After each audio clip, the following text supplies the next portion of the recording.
In a world that celebrates motion more than meaning, we've mistaken activity for achievement. Our calendars are full, our notifications endless, yet our minds have never felt emptier. We scroll, we answer, we react, but rarely do we think. There was a time when focus was a sacred act, when writing a single page or solving one problem felt like touching eternity itself. Today, that eternity is buried under a mountain of distraction. Every ping, every quick check, every dopamine drip from a glowing screen, each steals a piece of what we once called attention, and attention more than time is what defines a life. You don't remember the hours you existed. You remember the moments you were fully there. We live in an age where being busy has replaced being present. People boast about how much they juggle, as if fragmentation is a badge of honor. But the truth, a scattered mind is a suffering mind. When your attention is split, so is your identity. You're everywhere and nowhere, all at once. Psychologists call it attention residue, that invisible weight left behind when your mind keeps chewing on the last thing it saw. You switch tasks, but part of you stays stuck in the previous one. It's like running 10 different races and finishing none. No wonder so many feel exhausted at the end of a day where nothing truly meaningful was done. You've spent energy without creating depth, like a candle flickering fast, bright and brief. This is where deep work enters, not as a productivity hack, but as a spiritual rebellion, a protest against noise, a declaration that what you give your attention to is what you become. To work deeply is to reclaim control over your own mind, to say, I choose to be here in this one thought, this one task fully. When you focus intensely, something sacred happens. The mind stops scattering, the noise fades, and what remains is a kind of silence, not emptiness but presence. The state that Mihaly Csikszentmihalyi called flow, that almost mystical feeling where time dissolves and you become one with what you're doing. It's not just productivity, it's peace, because in that state there's no you worrying about the future or regretting the past. There's only the work unfolding like music, note by note, perfectly in tune with your purpose. But deep work is rare now, not because it's hard, but because the world no longer rewards it. We reward visibility, not substance. We reward replies, not reflection. We measure progress in notifications, not understanding. And in that constant race for attention, we've lost our most valuable skill, the ability to sit in stillness and think. A philosopher once said, all of humanity's problems stem from man's inability to sit quietly in a room alone. He was right.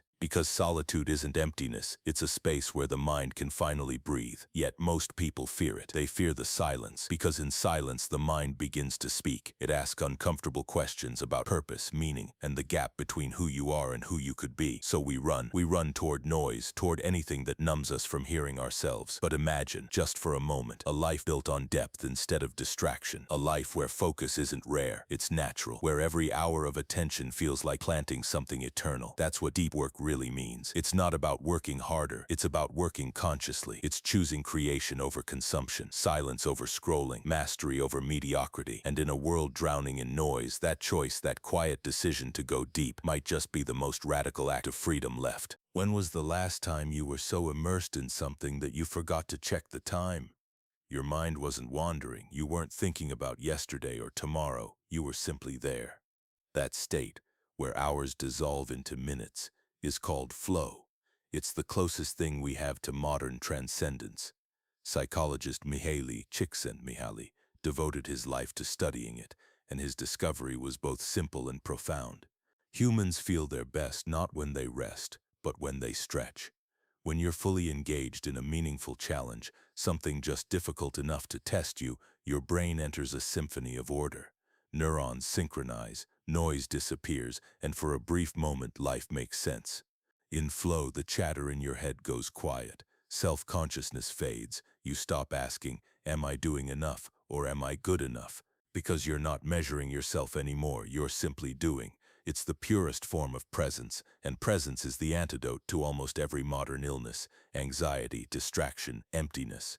But here's the paradox. The very things that could lead us into flow are the ones we constantly interrupt. You sit to write, and your phone buzzes. You start learning, and a notification drags you away. You reach that quiet point where your thoughts are just beginning to align, and then ping, it's gone. It's not just distraction, it's disruption of the brain's rhythm. Every time we break focus, we restart the climb toward depth. And that climb is steep. Research shows it can take up to 20 minutes to fully re-enter a deep state of concentration after a single interruption. Now think about your day. How many of those 20-minute resets do you endure without even realizing? We've built a world where flow is a rare luxury when it should be our default state. In flow, time doesn't move linearly. You don't feel it passing, you feel it unfolding. You become the rhythm of what you're doing. Every movement feels inevitable, like a river finding its way downhill. Athletes describe it as the zone. Writers call it the trance. Artists call it possession. Whatever the name, the essence is the same. You disappear, but something greater appears through you. And that's the miracle of deep work. You begin with effort, but you end in surrender. You start by focusing, but you finish by being carried. Neuroscience calls this transition transient hypofrontality, a temporary quieting of the prefrontal cortex, the part of the brain that houses the self. It's the same region that constantly reminds you of worries, comparisons, and doubts. When it quiets down, you don't just lose distraction, you lose the voice of self-criticism. That's why flow feels freeing, because for once you're not haunted by the narrator in your head.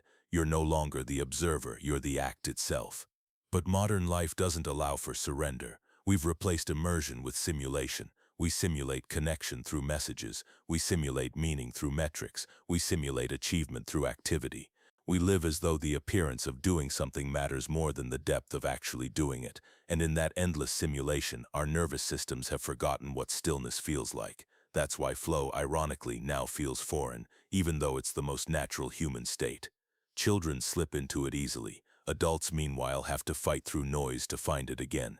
But there's hope. Flow is not lost. It's trainable. To reach it, you must remove friction. Simplify your environment until there's nothing left but you and the task. Silence the digital noise. Turn off every notification. One distraction can break the trance. Create a ritual. Light a candle. Put on the same music. Brew the same coffee.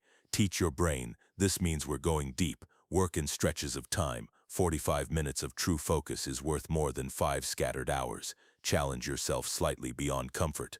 Flow doesn't come from ease, it comes from effort, meeting purpose. When you first start, it'll feel awkward. Your mind will itch for stimulation. You'll want to check your phone just for a second. That's withdrawal from years of shallow habits. But each time you resist that urge, your attention strengthens, like a muscle remembering its true power. And slowly, your mind begins to obey again. You start to feel clarity returning, like a fog lifting after years of mental noise. Because at its core, flow isn't about work, it's about alignment. When the mind, the body, and the moment are one, that's when you remember what being alive actually feels like. And maybe that's the real lesson here. You don't need to escape life to find peace. You just need to go deep enough into it. We live in a civilization that doesn't just tolerate distraction, it glorifies it. In the modern world, silence is suspicious, slowness is inefficiency, and solitude looks like failure. People don't ask, "What did you learn today?" anymore. They ask, "How busy were you?" Busyness has become the new badge of worth. The more notifications, emails, and meetings you survive, the more important you must be. Right, wrong. Busyness is not importance, it's avoidance, a constant motion that hides the absence of direction. The modern economy runs on distraction because attention is the most profitable resource ever discovered. Every second of your focus has a market value, and if you're not guarding it, someone else is monetizing it. The more fragmented your attention becomes, the easier you are to control. A distracted population doesn't question, it consumes, it doesn't think, it reacts. And that's perfect for a system built on perpetual consumption. The algorithm doesn't want you deep, it wants you scrolling. Depth leads to reflection. Reflection leads to discomfort, and discomfort leads to change, but change is bad for business. So instead, we're fed constant stimulation, tiny bursts of pleasure that keep us docile, tired, and endlessly entertained. We began to measure our worth in output, how many tasks, how many hours, how many followers. But the human soul doesn't thrive on quantity, it thrives on quality. You can fill your day with motion and still accomplish nothing real, because motion without meaning is the purest form of stagnation. We confuse motion with progress, the same way we confuse noise with music, and in doing so we've built a culture that celebrates the appearance of work, not its essence. The social mirage, scroll through any feed and you'll see it, the cult of visibility. Everyone performing productivity, everyone trying to prove they're moving forward, learning, growing. But behind the filters and highlight reels lies a quiet epidemic, the fear of being unseen. We fear being still because stillness makes us invisible. We fear being invisible because we've tied our value to validation. So we keep moving, not because we're going somewhere, but because we're afraid of stopping. Deep work, on the other hand, asks the opposite of what modern culture demands. It asks for invisibility. It asks for patience. It asks for silence. That's why it feels uncomfortable, because it forces you to separate who you are from what people see. The death of depth.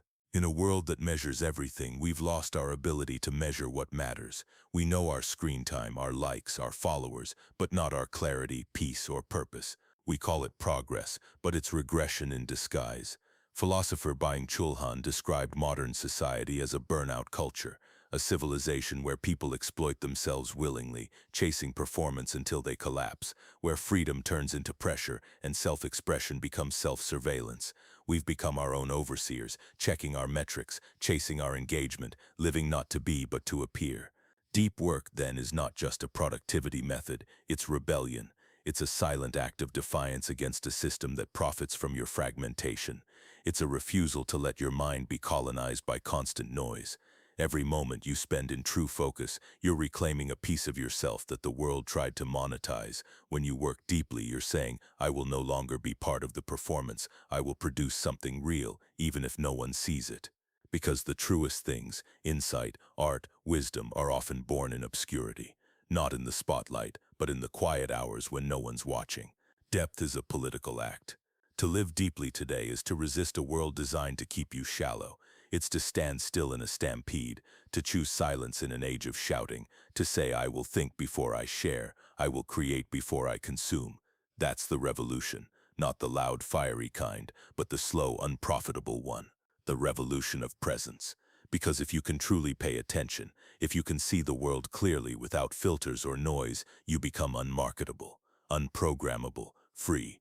In that sense, deep work is not just how you work, it's how you live, a commitment to live deliberately, to do fewer things better, to trade volume for value. And that might be the most subversive thing you can do in the 21st century, to think clearly while the world is burning for attention. The modern economy runs on distraction because attention is the most profitable resource ever discovered. Every second of your focus has a market value, and if you're not guarding it, someone else is monetizing it. The more fragmented your attention becomes, the easier you are to control. A distracted population doesn't question, it consumes. It doesn't think, it reacts. And that's perfect for a system built on perpetual consumption. The algorithm doesn't want you deep, it wants you scrolling. Depth leads to reflection, reflection leads to discomfort, and discomfort leads to change. But change is bad for business, so instead we're fed constant stimulation, tiny bursts of pleasure that keep us docile, tired, and endlessly entertained. The myth of more. Somewhere along the way, productivity became performance, and performance became identity. We began to measure our worth in output. How many tasks, how many hours, how many followers, but the human soul doesn't thrive on quantity, it thrives on quality. You can fill your day with motion and still accomplish nothing real, because motion without meaning is the purest form of stagnation. We confuse motion with progress the same way we confuse noise with music, and in doing so, we've built a culture that celebrates the appearance of work, not its essence. Scroll through any feed and you'll see it, the cult of visibility.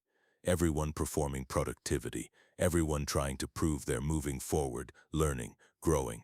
But behind the filters and highlight reels lies a quiet epidemic, the fear of being unseen. We fear being still because stillness makes us invisible. We fear being invisible because we've tied our value to validation, so we keep moving, not because we're going somewhere, but because we're afraid of stopping.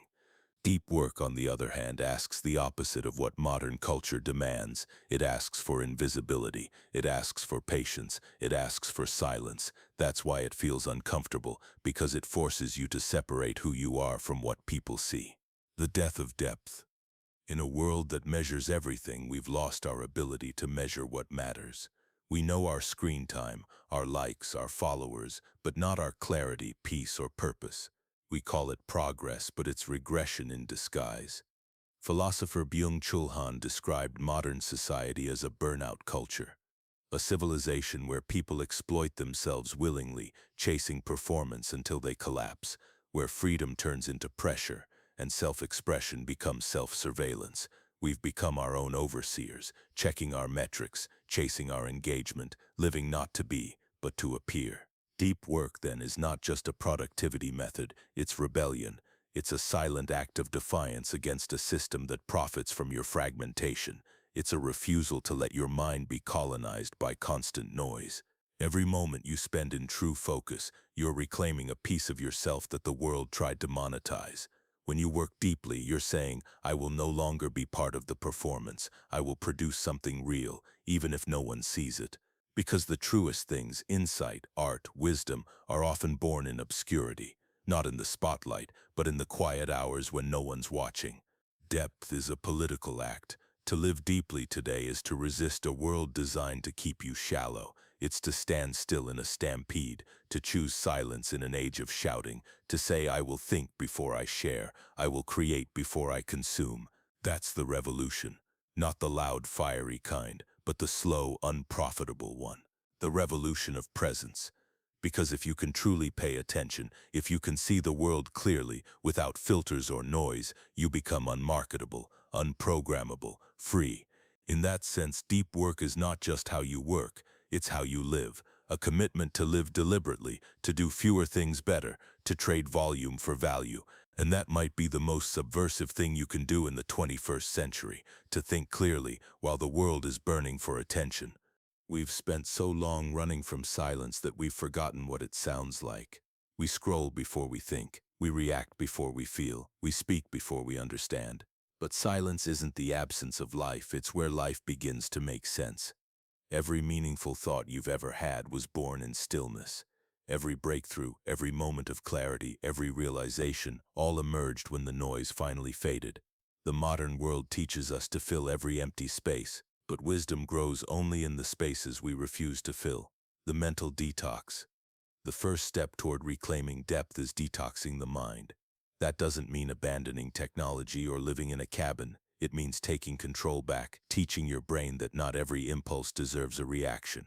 Start by recognizing the craving, that subtle pull to just check, that phantom itch when your phone isn't even buzzing. Don't fight it, observe it, because awareness breaks addiction. When you can see the craving instead of being consumed by it, you've already created a gap, and in that gap, attention returns. This is mindfulness at its core. Not control, but awareness. Not suppression, but observation.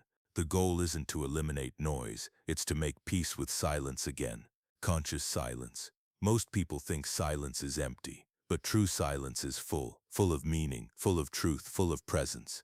In silence, the world stops performing and starts revealing. You start noticing things you've long ignored, the sound of your own breath, the texture of your thoughts, the rhythm of your emotions. And in that noticing, something profound happens. You begin to reconnect with yourself. Because underneath all the noise, beneath the scrolling, the striving, the pretending, there's a part of you that's been waiting for you to stop. Society tells you solitude is loneliness, but solitude, real solitude, is not isolation, it's integration. It's the moment when your inner and outer worlds finally align, when you stop seeking validation and start seeking truth. The greatest thinkers, creators, and visionaries weren't antisocial, they were intentionally alone. They understood that solitude isn't the absence of people, it's the presence of clarity. You don't need to escape the world to find it. You just need to escape distraction. Spend time with your own thoughts. At first it'll feel uncomfortable because you'll realize how noisy your mind truly is, but if you stay, the noise softens, and beneath it you'll find a steady pulse, the quiet rhythm of being. The power of rituals. Depth doesn't happen by accident, it happens by design. That's why rituals matter. Rituals are not rules, they're anchors. They train your mind to enter a state of intentional presence. Maybe it's lighting a candle before you write. Maybe it's drinking your morning coffee in silence before opening a screen. Maybe it's setting a timer and saying, for this hour, I belong to this task. These small acts tell your mind, this is sacred, this deserves my full attention. Over time, the brain learns the rhythm. It knows when it's time to go deep, and that's when discipline turns into devotion. Designing for depth. If you want to work deeply, you must build an environment that invites depth. That means eliminating noise by design. Keep your workspace clean. Your mind mirrors your surroundings. Disable notifications. Silence isn't a setting, it's a mindset. Schedule focus blocks, not to restrict you but to protect you. Treat shallow work like errands, necessary but never central. Don't wait for inspiration. Build conditions where inspiration feels safe to arrive. Deep work is not about forcing creativity. It's about removing what suffocates it. Rebuilding attention. Think of attention as a lens. You can let it scatter light everywhere, or you can focus it so sharply that it burns through what's meaningless. Every day choose one moment to practice deliberate attention. One task, one thought, one breath, nothing else. It could be writing, reading, even listening. But whatever it is, give it everything. Because depth isn't measured in hours, it's measured in presence. The paradox of peace. The irony of all this is simple. When you stop chasing peace, peace finds you. When you stop running from silence, silence starts to heal you. When you stop multitasking your existence, life begins to feel whole again. Deep work at its core isn't about success, it's about self-reconciliation. It's the moment your actions, your values, and your thoughts finally align. You stop being many things for many people and start being one thing fully. A quiet revolution. If distraction is the virus, depth is the cure. Every time you choose to focus, you're resisting an entire culture built to keep you shallow. Every time you disconnect, you reconnect, not just with your mind, but with meaning itself. That's the quiet revolution, not one of noise, but of attention, not of outrage, but of awareness, not of chaos, but of clarity. So when the world gets loud, don't shout back. Go silent, go deep, because silence in the age of noise is not weakness, it's power. We often chase meaning as if it's something waiting for us at the end of the road, some grand revelation, a calling, a moment of divine clarity. But the truth is simpler and quieter. Meaning doesn't appear after the work, meaning emerges while doing it when you lose yourself in the act of creation. It's not found in achievement, but in attention, the craft of being present. When you give something your full attention, a task, an idea, a person, you dignify it. You say, this matters. And in that moment, your fragmented self comes together. Your mind, body, and intention align, and that alignment feels like purpose. We call it mastery, but what it really is presence made visible. Every true craftsman, artist, or thinker knows this. The meaning isn't in the finished product, it's in the process, the hours of quiet repetition that no one sees. That's why deep work isn't just about productivity. It's about identity. It transforms what you do into who you are. The philosophy of devotion. The philosopher Hubert Dreyfus once said, meaning arises when skill meets devotion. When you give yourself fully to one thing, whether it's writing a page, building code, painting, teaching, you blur the boundary between self and action. It's no longer you doing the work, it's the work becoming you. And in that merging there's peace, not the kind that comes from escape, but the kind that comes from absorption. Because you can't be anxious and truly focused at the same time. You can't be lost in meaning and lost in fear simultaneously. Depth dissolves doubt. The paradox of purpose. Modern life tells us meaning is something to be found, a dream job, a higher calling, a viral success. But meaning isn't found, it's built, piece by piece, moment by moment, through deliberate attention. If you wait to feel inspired before going deep, you'll wait forever. But if you go deep despite not feeling inspired, inspiration will find you working. That's the paradox. Purpose follows discipline, not the other way around. The neuroscience of mastery. Your brain, when engaged in deep work, changes shape. Neural pathways strengthen, connections deepen. You're literally rewiring your mind to think better, faster, and more clearly. But there's something even more profound. Deep focus triggers the dopamine system, the same reward circuit tied to love, purpose, and spiritual experiences. That's why when you work deeply, you don't just feel productive, you feel alive. You experience what psychologists call intrinsic motivation, the joy that comes not from results but from immersion itself. So when you choose to go deep, you're not just improving your craft, you're sculpting the very architecture of your soul. The world now teaches us to mistake stimulation for satisfaction. We crave the small hits, the likes, the views, the achievements, but none of them fulfill us for long. Because meaning can't be microwaved. It grows slowly like roots beneath the surface. You can't see it forming, but it's the only thing holding you upright. The longer you stay committed to something meaningful, the stronger that invisible foundation becomes. And one day you realize the goal was never the outcome. It was who you became along the way. The silence of the masters. Every person who's ever created something lasting, from music to philosophy to innovation, shared one trait: they learned to love silence. They understood that silence is not empty. It's the space where thought matures, where chaos becomes clarity. You can't rush it. You can only sit in it, long enough for the noise to settle. That's when your deepest ideas surface, not from effort, but from stillness, the spiritual dimension of focus.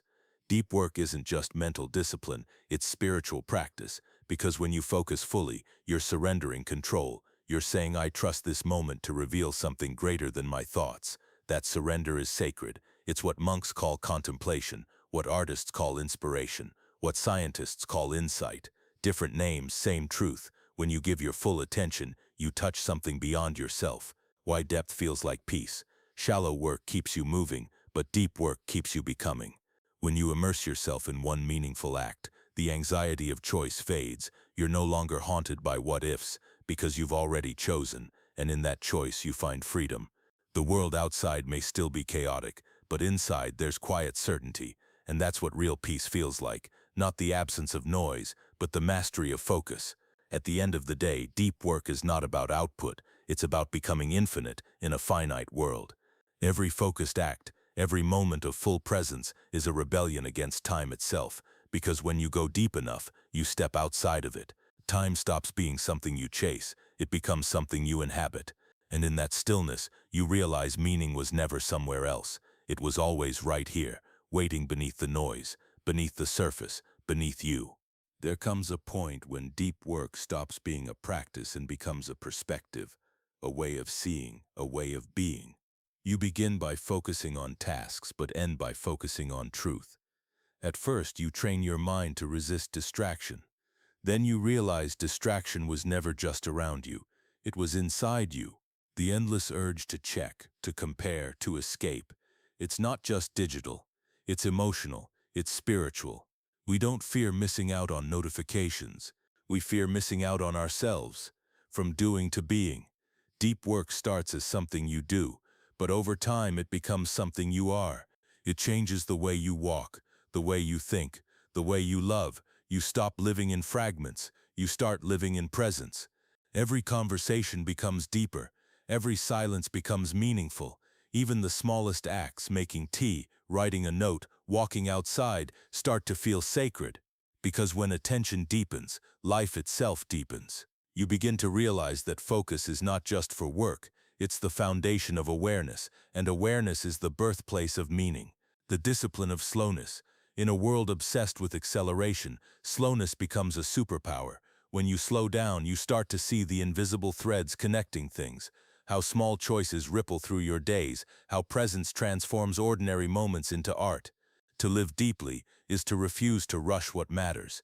It's choosing quality over quantity, substance over speed, clarity over chaos. It's not about doing less, it's about doing better, because a slow, deliberate life is not a lazy one, it's a conscious one. Attention is love. If attention is your most valuable resource, then where you place it is what you truly love. Every moment you give your attention to something, you're saying, this is worth part of my life. That's why distraction feels empty, because it gives your life to things that give nothing back. But when you give your attention to something that grows, a person, a purpose, a creation, you multiply meaning instead of draining it. And that's the secret the modern world hides. Your focus is your love. Where your attention goes, your soul follows. Simplicity is freedom. To live deeply, you must simplify, not as minimalism for aesthetics, but as liberation for the mind. Every item you remove, every obligation you decline, every app you delete, isn't loss, it's clarity. Because simplicity isn't about having less, it's about needing less. And needing less means worrying less, which means living more.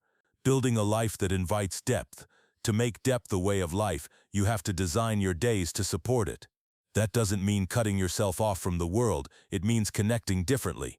Structure your time like an artist.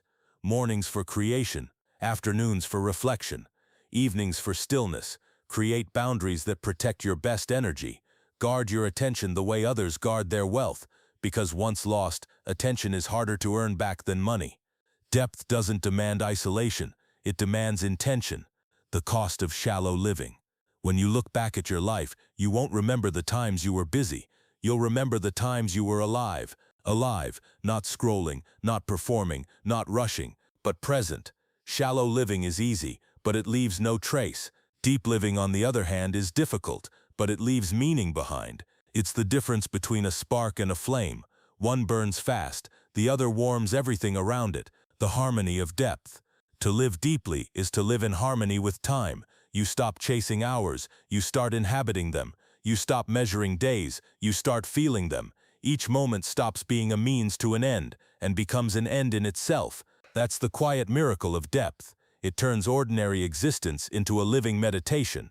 When you walk, you walk. When you speak, you mean it. When you rest, you rest. And in those simple acts, you discover eternity hiding in the present. The final shift. At some point you realize the goal was never just to focus better. It was to live truer, to replace distraction with devotion, noise with clarity, performance with purpose. That's when deep work becomes deep life. You stop asking, how can I get more done? And start asking, what deserves my full attention?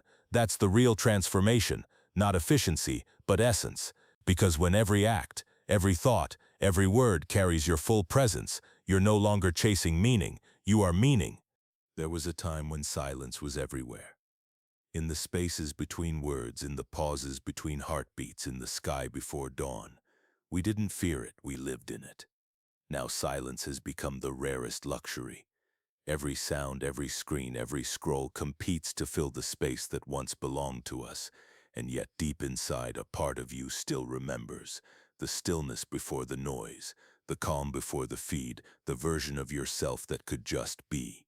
That's what all of this has been about. Not working harder, not being more productive, but remembering how to be whole again. We've explored what it means to focus, to flow, to resist. We've unlearned the myth that busyness is meaning. And maybe along the way you felt it, that quiet pull inside you. The part that longs for stillness, the part that misses silence, the part that knows your attention was never meant to be sold, because your mind is not a marketplace. It's a universe, and every moment you go deep, you're exploring that universe again. You're not escaping the world, you're finally entering it fully, clearly, awake. Look around, everyone's talking, no one's listening, everyone's moving, no one's arriving. The world doesn't need more noise, it needs attention. It needs people who can still think slowly, feel deeply, and act deliberately. People who can pause before they speak, who can look at something long enough to really see it. Because the truth is simple, whatever you give your attention to, you give your life to. This channel, Lumora Mind, was never meant to shout over the noise, it was meant to whisper beneath it, to remind you that wisdom doesn't scream, it waits, in the spaces between distraction and silence, in the distance between thought and understanding. We don't chase trends here, we chase truth. We go where attention becomes meaning, where philosophy meets psychology, and thought turns into transformation, because the real light, the Lumora, isn't out there, it's inside your mind, waiting for you to look long enough to see it. So as you close this video, don't rush to the next one. Let this moment breathe, let silence stretch a little longer than usual, and then ask yourself quietly, what truly deserves my attention? If even a small part of this video made you pause, if it made you think, if it made you feel a bit more awake, then carry that stillness with you. Protect it, practice it, live it, because in a world addicted to noise, your attention is an act of love. If this message resonated with you, if you believe in thinking deeper, feeling deeper, living deeper, then stay, subscribe, not for me, but for the version of you that refuses to be numb. Every week, we explore the quiet truths that the world forgets, the ideas that echo long after the screen goes dark. So if you're ready to think beyond the algorithm, welcome home. Welcome to Lumora Mind. Depth isn't something you do, it's something you become.